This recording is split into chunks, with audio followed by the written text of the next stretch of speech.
Hello everyone, welcome to my channel H D Orion. हम पढ़ रहे हैं accountancy for class 12 company accounts revision from D K Goyal text book. और अभी हम पढ़ेंगे over subscription and forfeiture of shares issued at premium.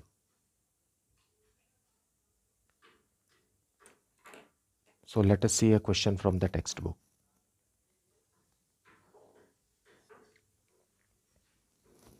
Now we will see question number 63. Modern Limited issued a prospectus inviting applications for 2 lakh shares of rupees 10 each at a premium of rupees 6 per share payable as follows. On application, rupees 5 including rupees 2 premium. It means 3 rupees capital का है, 2 rupees premium का है.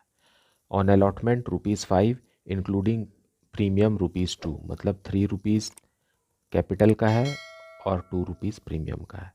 On first call rupees 3 including premium rupee 1, मतलब 2 rupees capital का है और 1 रुपी premium का है. On second and final call rupees 3 पर share including premium rupee 1, then again 2 rupees capital का है और 1 रुपी प्रीमियम का है. तो इस तरीके से हम देखें तो हो गया 3 + 3 6, 6 + 4 10 रुपीज़. सो फेस वैल्यू शेयर का 10 रुपीज़ है और प्रीमियम 6 रुपीज़ है, जो कि एप्लीकेशन अलॉटमेंट फर्स्ट कॉल और सेकंड कॉल में थोड़ा थोड़ा करके मांगा गया है. Applications were received for 2,60,000 shares and prorata allotment was made to the applicants for 2,50,000 shares. Now यहाँ देखिए, एप्लीकेशन शेयर्स तो हैं 2 लाख, लेकिन एप्लीकेशन आया 2,60,000 का और प्रोराटा अलॉटमेंट हुआ 2,50,000 शेयर्स का. मतलब 10,000 शेयर्स का मनी रिफंड कर दिया गया, उनको कोई भी शेयर अलॉट नहीं किया गया. Excess money paid on applications for these shares were utilise towards allotment. अब जिन्होंने 2,50,000 शेयर्स के लिए अप्लाई किया था, उन्होंने रिसीव किया 2 लाख शेयर्स, मतलब 50,000 शेयर्स पर एक्स्ट्रा एप्लीकेशन मनी जो आया है उसे कंपनी अलॉटमेंट के लिए यूज़ करेगी. ए who applied for 1,000 shares failed to pay the allotment money and his shares were forfeited after allotment. ए के पास 1,000 शेयर्स थे, उसने अलॉटमेंट मनी नहीं दिया और अलॉटमेंट मनी के ठीक बाद, मतलब फर्स्ट कॉल करने से पहले ही कंपनी ने ए के शेयर को फोरफीट कर लिया. B who applied for 1,500 shares failed to pay 2 calls and his shares were also forfeited. B ने अप्लाई किया था 1,500 शेयर्स के लिए और इसने फर्स्ट और सेकेंड कॉल दोनों का पैसा नहीं दिया और सेकेंड कॉल के बाद बी के शेयर्स को फोरफीट कर लिया गया. Of these forfeited shares, 1,800 shares were reissued as fully paid up for rupees 15 per share, the whole of B's share being included. Prepare cash book and journal. अब ए और B के share को forfeit करने के बाद इनमें से 1,800 शेयर्स, जिसमें बी के पूरे फोरफीटेड शेयर शामिल हैं, इन्हें 15 रुपीज़ पर शेयर के हिसाब से रीइशू कर दिया गया है. शेयर का फेस वैल्यू तो 10 रुपीज़ है और उसे रीइशू किया गया है 15 रुपीज़ में और पूरा अमाउंट मांग लिया गया था. इसका मतलब है कि पूरे 10 रुपीज़ कंपनी ने मांग लिए थे और उसकी वैल्यू भी 10 रुपीज़ की थी और ये 5 रुपीज़ एक्स्ट्रा, मतलब 5 रुपीज़ प्रीमियम पर रीइशू हो रहा है. और अब हमें कैश बुक बनाना है और जर्नल एंट्री करना है. So let us see the solution. So let us see solution 63 from D K Goyal text book. Now इस क्वेश्चन में हमें कैश बुक भी बनाना है. सो जितने भी कैश के ट्रांजैक्शन होंगे, मतलब कैश या बैंक के ट्रांजैक्शन होंगे, वो हम कैश बुक में लिखेंगे और जो नॉन कैश ट्रांजैक्शंस होंगे उसे हम जर्नल में दिखाएंगे, क्योंकि जब कैश बुक बनाना है तो कैश ट्रांजैक्शंस की जर्नल एंट्री नहीं होगी. याद रखिए, ये कैश बुक है, ना कि ये कैश अकाउंट है. और I request you that you should watch the video in full.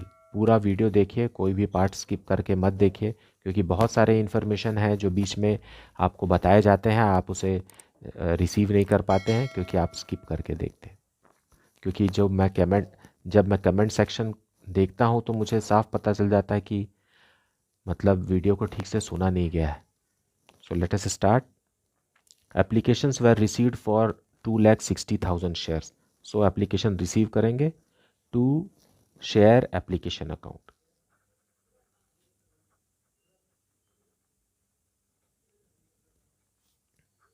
2,60,000 shares के लिए एप्लीकेशन आया है और ये 5 रुपीज़ पर शेयर के हिसाब से एप्लीकेशन मनी है। सो एप्लीकेशन मनी रिसीव है 13 लाख। अब हमें इसी एप्लीकेशन मनी को हमें जर्नल में कैपिटल अकाउंट में ट्रांसफ़र करना है। So share application account debited,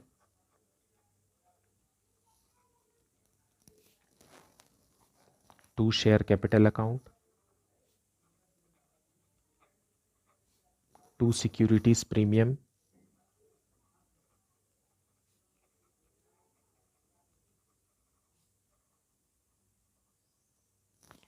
to bank and to share allotment.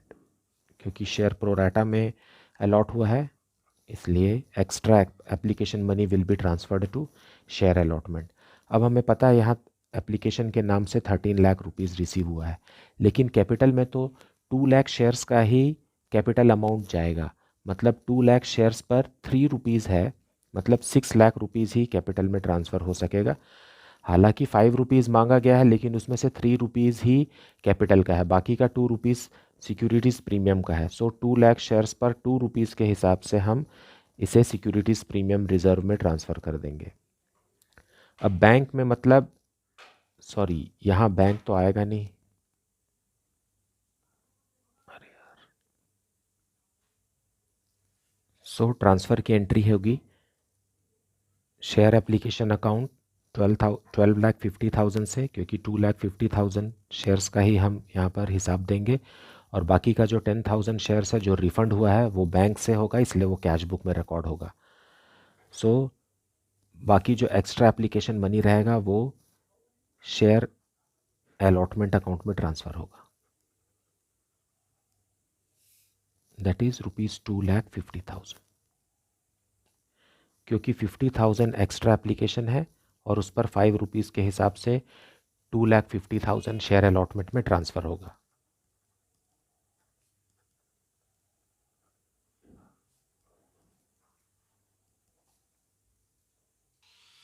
क्योंकि 10,000 शेयर्स पर शेयर अलॉट नहीं हुए हैं इसलिए हम शेयर एप्लीकेशन अकाउंट के माध्यम से 10,000 शेयर्स पर एप्लीकेशन मनी रिफ़ंड कर देंगे। उसकी एंट्री हम यहीं पर लिखेंगे और बाकी का 12,50,000 हम जर्नल एंट्रीज में शो करेंगे। नाउ अलॉटमेंट मनी ड्यू करेंगे। Share allotment account debited to share capital account and to securities premium reserve.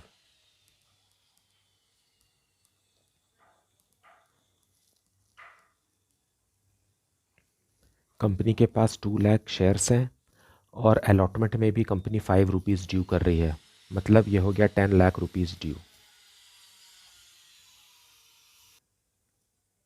In 5 rupees में से 3 रुपीज़ ही कैपिटल में ट्रांसफ़र होगा, सो 6 लाख रुपीज़ ट्रांसफ़र हो गया और बाकी का 4 लाख है वो सिक्योरिटीज़ प्रीमियम में ट्रांसफ़र होगा। Being transferred.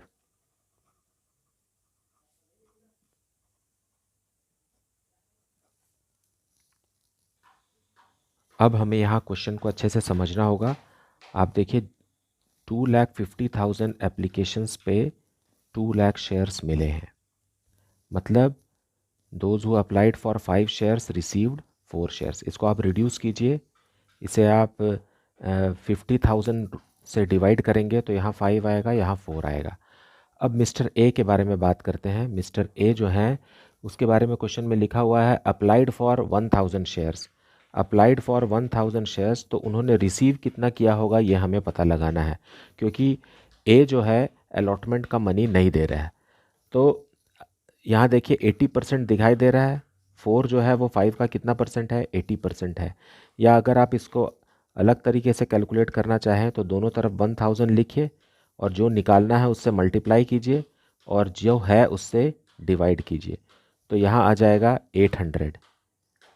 800 शेयर्स ए को रिसीव हुआ जब उसने अप्लाई किया था 1,000 शेयर्स के लिए। तो 1000 शेयर्स के लिए इसने अप्लाई किया था, तो एप्लीकेशन मनी इन्होंने 5 रुपीज़ के हिसाब से भेजा, मतलब 5000 रुपीज़ भेजा। और 800 शेयर्स पर 5 रुपीज़ के हिसाब से 4000 रुपीज़ का इन्हें शेयर्स मिला। तो एक्सेस एप्लीकेशन मनी कितना हो गया? 1000 हो गया। अब अलॉटमेंट में, ऑन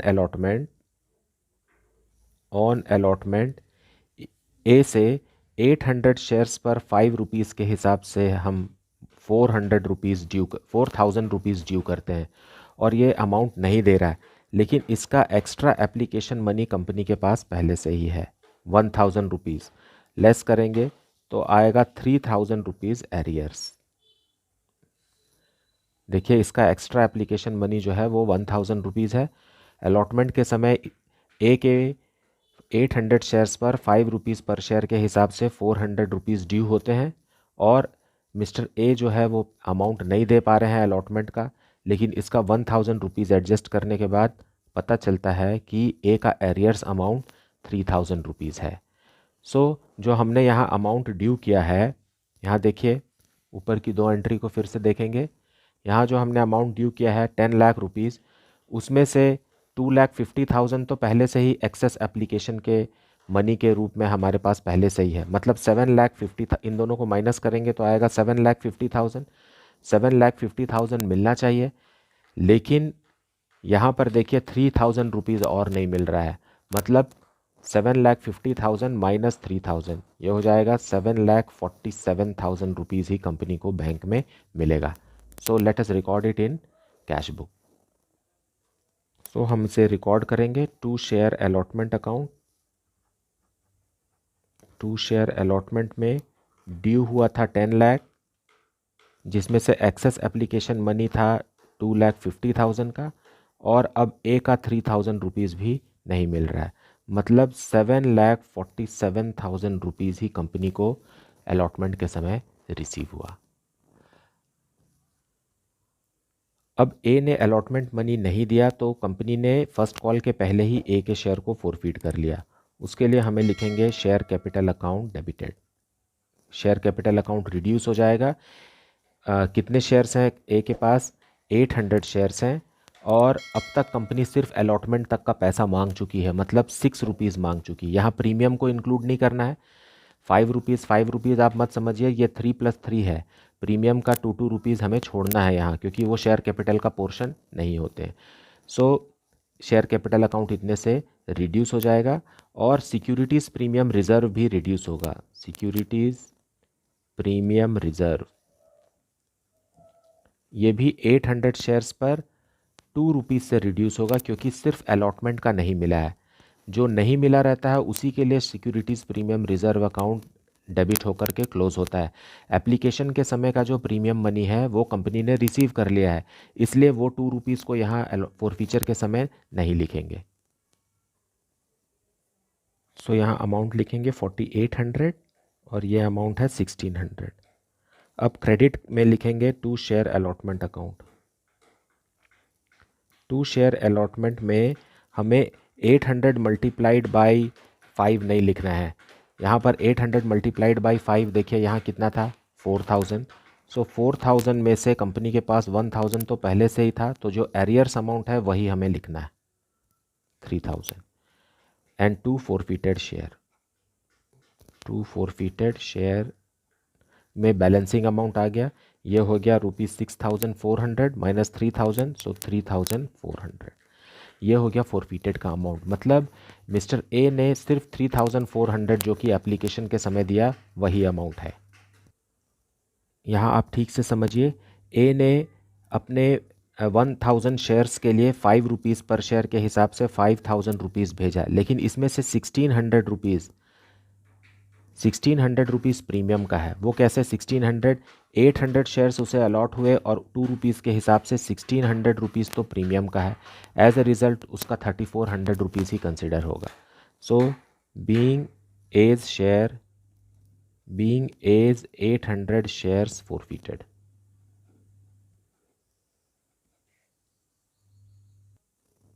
अब फर्स्ट कॉल ड्यू करेंगे। So share first call account debited, 2 share capital account and 2 securities premium reserve.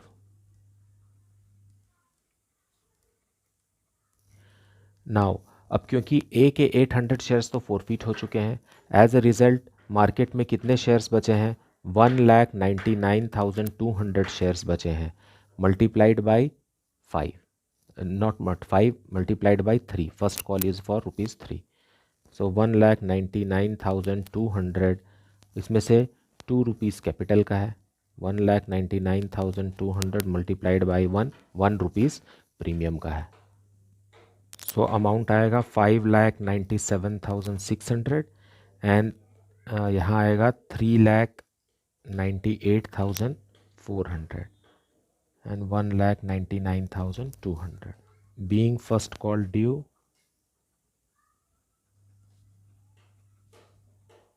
with premium.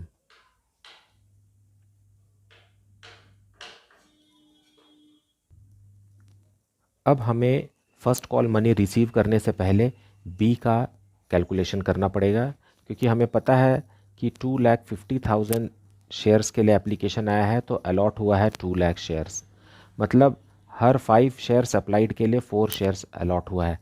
And B who applied for 1,500 shares, B ने कितने शेयर्स के लिए अप्लाई किया? ये अप्लाई है और ये रिसीव्ड है. तो बी ने अप्लाई किया था 1,500 शेयर्स, तो उसे रिसीव कितना हुआ होगा ये हमें पता लगाना है, क्योंकि बी जो है अब फर्स्ट कॉल का पैसा नहीं दे रहे हैं. नाउ यहाँ देखिए 5 को हमें 15 बनाना है, तो 5 में कितना मल्टीप्लाई करेंगे तो ये 1,500 हो जाएगा. मतलब अगर हम 5 में 300 मल्टीप्लाई कर दें तो ये 1,500 हो जाएगा. अब अगर इस तरफ 300 मल्टीप्लाई किए हैं तो इधर भी 300 मल्टीप्लाई कीजिए तो हमारा आंसर आ जाएगा. मतलब 1,500 एप्लीकेशन पर यहाँ पर आ गया 1,200 शेयर्स रिसीव हुए हैं.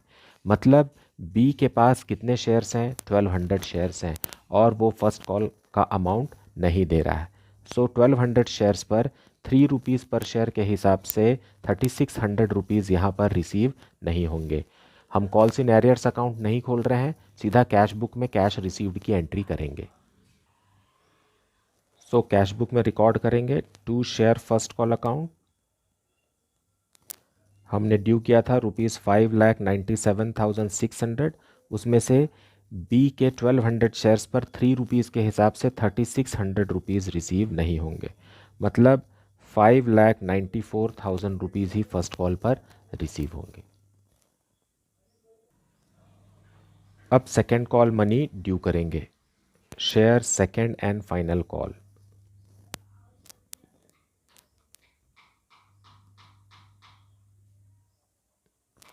Account debited to share capital account and 2 securities premium reserve. Now shares तो उतने ही हैं, मतलब 1,99,200 मल्टीप्लाइड बाय कैपिटल में जाएगा 2 रुपीज़ और 1,99,200 और 1 रुपी जाएगा सिक्योरिटीज़ प्रीमियम में, same as first call. So 5,97,600 and 3,98,400 capital में और 1,99,200 सिक्योरिटीज़ प्रीमियम रिजर्व में जाएगा. Being final call amount due with premium, due with premium.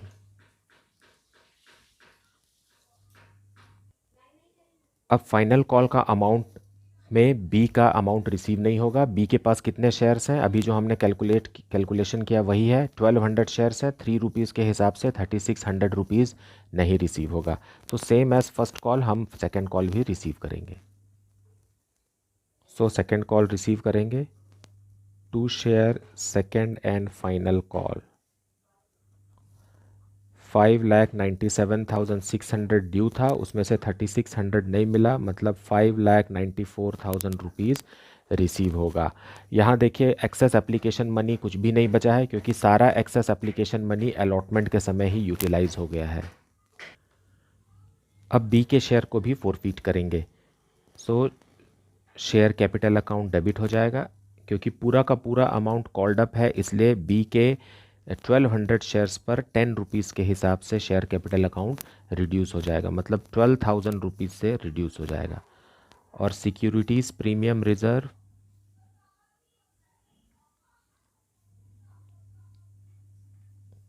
1200 shares पर कौन कौन सा सिक्योरिटीज़ प्रीमियम नहीं मिला? फर्स्ट कॉल और सेकेंड कॉल का 1 रुपी ईच के हिसाब से 2 रुपीज़ नहीं मिला, मतलब 2400 रुपीज़ से securities premium reserve account close हो जाएगा। 2 share first call account and 2 share second and final call account. So 1200 पर 3 रुपीज़ फर्स्ट कॉल, मतलब 3600 रुपीज़, और यहाँ पर 1200 शेयर्स पर 3 रुपीज़ पर शेयर के हिसाब से अगेन 3600 रुपीज़। ये दोनों ये ही एरियर्स हैं। और 2 फोरफिटेड शेयर्स अकाउंट।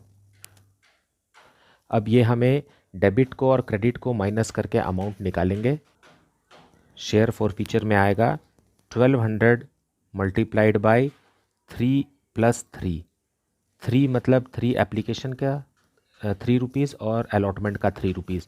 एप्लीकेशन और अलॉटमेंट के समय जो प्रीमियम का अमाउंट मिला है, प्रीमियम का अमाउंट रिसीव हो जाने से शेयर फॉरफीचर के समय में उसकी कोई भी एंट्री नहीं होती है। So it will be 7200 being 1200 shares of B forfeited।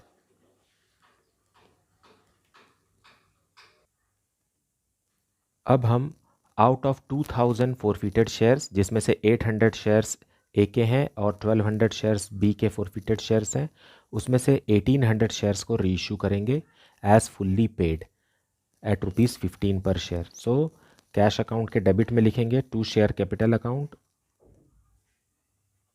क्योंकि डिस्काउंट नहीं दे रहे हैं हम। ये कितने शेयर्स हैं? 1800 shares at the rate of 10, और 2 securities premium reserve. Securities premium reserve भी 1800 शेयर्स पर 5 रुपीज़, क्योंकि 15 रुपीज़ पर शेयर्स रीइश्यू हो रहे हैं।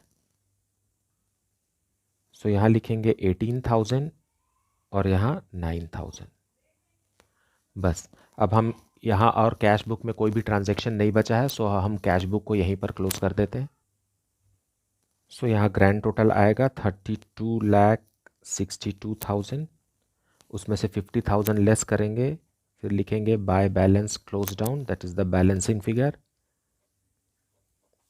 बच गया 32,12,000। अब कैपिटल रिजर्व में ट्रांसफर की एंट्री करेंगे। So forfeited share account debited to capital reserve, being transferred to capital reserve।